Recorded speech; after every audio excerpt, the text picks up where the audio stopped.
আবু বকর ডাকে বলে, ওগো নবীজি, আপনার পিঠের ভিতরে যখন আপনি আমার পিঠে যখন আঘাত করেছিলেন, ওই সময় পিঠের মধ্যে একটা কাপড় পর্যন্ত ছিল না। আজকে আপনার মায়ার নবীজি, আপনার পিঠে আমি আঘাত করতে পারবো না ততক্ষণ পর্যন্ত আপনার শরীরে কাপড় যতক্ষণ তো সরাইবেন না। ওই সময় মায়ার নবী শরীরতে জুব্বা মুবারক সরিয়ে দিলেন। ওই সময় আবু বকর নবীজিকে পিছন থেকে জড়িয়ে ধরে নবীজির মোহর চুমা মারেছে। চুমা দেওয়ার পর নবীজি মক্কার ভিতরে ঘোষণা দিয়েছে, রে মক্কার মানুষরা, তোমরা যদি আজকে থেকে তোমরা কেউ যদি জান্নাতি দেখতে চাও, আজকে থেকে তোমরা কেউ জান্নাতি দেখতে চাও, তোমরা তাকে দেখো আবু বকরের দিকে,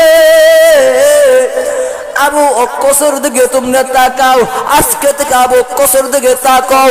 এইভাবে সকল সাহাবে আবু বকরের জুব্বার দিকে চুমা মারে, শরীরে চুমা পড়ে। সেই নবীজি পড়াইছে, সেই নবী কি পরিমাণ ভালো ছিল এটা বলার মতো না। আমার আপনার নবীজি দেখেন, আমাদের আপনার নবীজি তাইফের ময়দানে শুধু কালেমার দাওয়াত নিয়ে শুধু তাইফের ময়দানে গিয়েছিল। লা ইলাহা ইল্লাল্লাহ মুহাম্মাদুর রাসূলুল্লাহ এইভাবে কালেমার দাওয়াত নিয়ে মানুষদের মাঝে প্রচার করা শুরু করলো।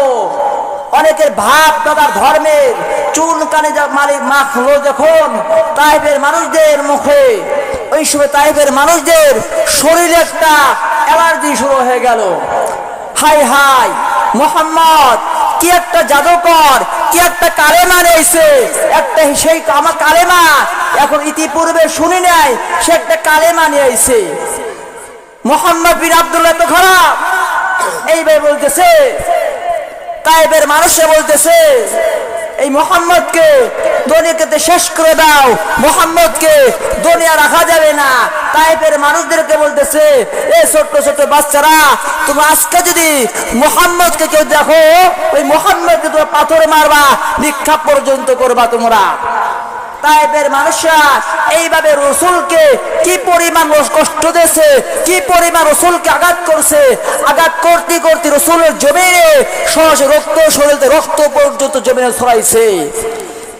মায়ার নবী একদিন হঠাৎ করে সকল সাহাবীদেরকে ডেকে ডেকে বলতেছে, এ মক্কার সাহাবীরা তোমরা সকলে শোনো, আমি বিশাল একটু অসুস্থ, আমার মনে হয় না আমি আর মক্কার জমিনে বাঁচবো। মুসলমান ভাইরা আমার কথাগুলো গভীর ভাবে বুঝবেন। এ নবগ্রাম চকমরার মুসলমান, দিলের কানটা লাগে তো শোনো বাবাজি, আমার আপনার নবীজি তাইফের মানুষদেরকে ডেকে ডেকে বলতেছে, মক্কার মানুষদেরকে ডেকে ডেকে বলতেছে, আমি বড় অসুস্থ, আমি বড় দুর্বল, আমার মনে হয় কোনোদিন হায়াত নাই, আমার মনে দুনিয়া থাকা হবে না, আমি মনে দুনিয়া বাঁচব না, আমি নবীজি কবর দেখে একটা ভয় পাই, আমি নবীজি কবর যাইতে হবে। ওগো সাহাবী, তোমরা কি কেউ কবর দেখে ভয় পাও না? কোন সাহাবী কথা বলে না।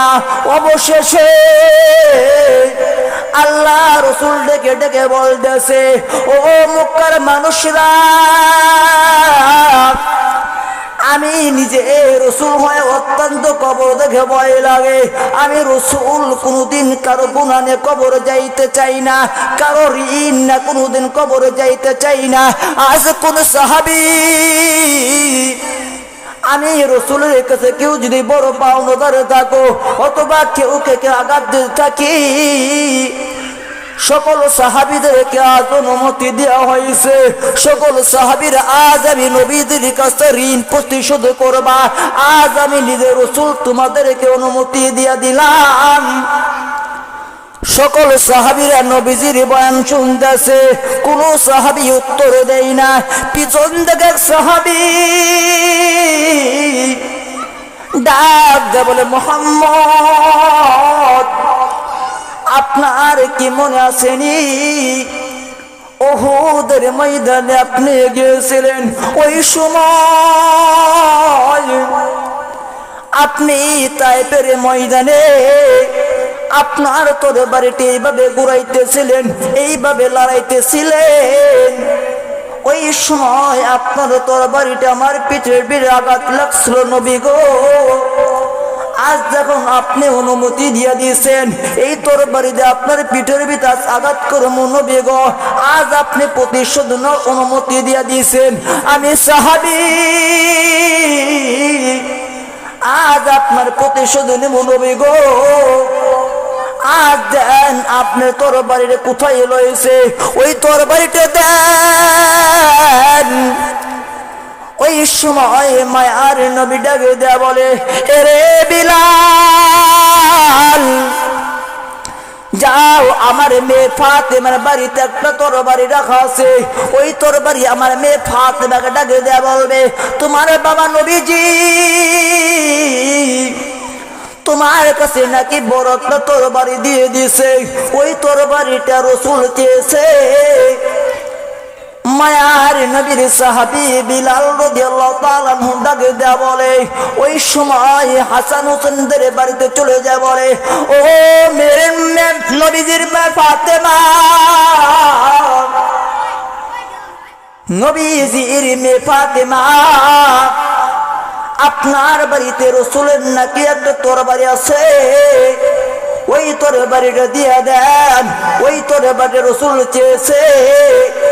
ওই সময় মায়ার নবীজি ওই কথা বলার পর আমার আপনার নবীজি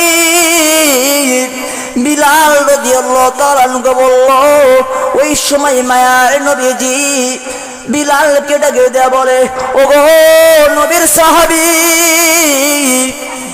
এই তরবারিটাতে তুমি আবার কি করবা, কি জন্য আমার বাবা চাইছে?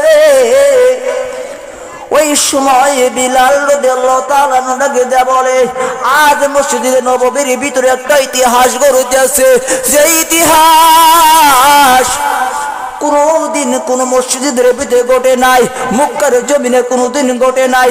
ওই সময় মায়ার নবীজি ডাকে দেয়া বলতেছে, ফাতেমা নবীজির কথা বলতেছে, আমার বাবা না অসুস্থ, আমার বাবা না দুর্বল, আমার বাবা কোন সময় যদি দৌড়ে থেকে চলে যায়, আমার বাবা দুর্বল, কালেমের দাওয়াত দিতে পারে না।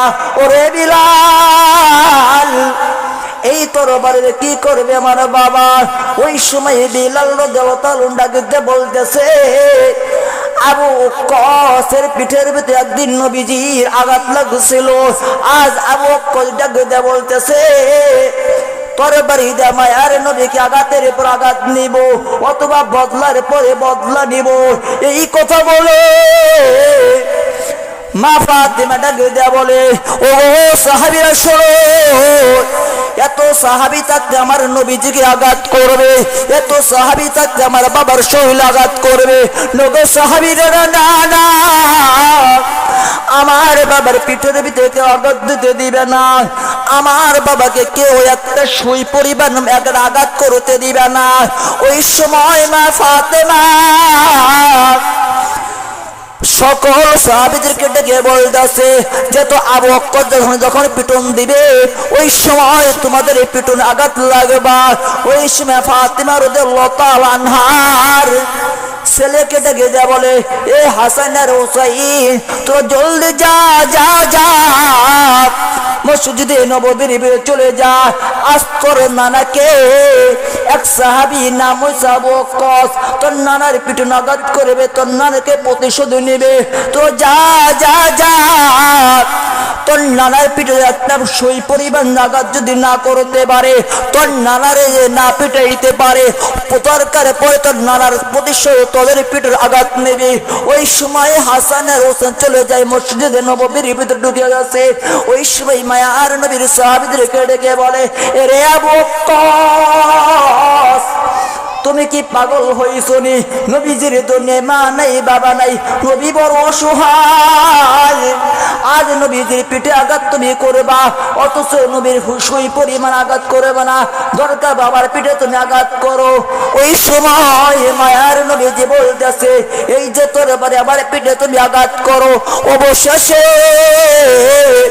এই কথা বলার পর আবু বকর ডাকে দেয়া বলে, ওগো নবীজি, আপনার পিঠের ভিতরে যখন আপনি আমার পিঠে যখন আঘাত করেছিলেন, ওই সময় পিঠের মধ্যে একটা কাপড় পর্যন্ত ছিল না। আজকে আপনার মায়ার নবীজি, আপনার পিঠে আমি আঘাত করতে পারবো না ততক্ষণ পর্যন্ত আপনার শরীরে কাপড় যতক্ষণ তো সরাইবেন না। ওই সময় মায়ার নবী শরীরতে জুব্বা মুবারক সরিয়ে দিলেন। ওই সময় আবু বকর নবীজিকে পিছন থেকে জড়িয়ে ধরে নবীজির মোহরক চুমা মারেছে। চুমা দেওয়ার পর নবীজি মক্কার ভিতরে ঘোষণা দিয়েছে, রে মক্কার মানুষরা,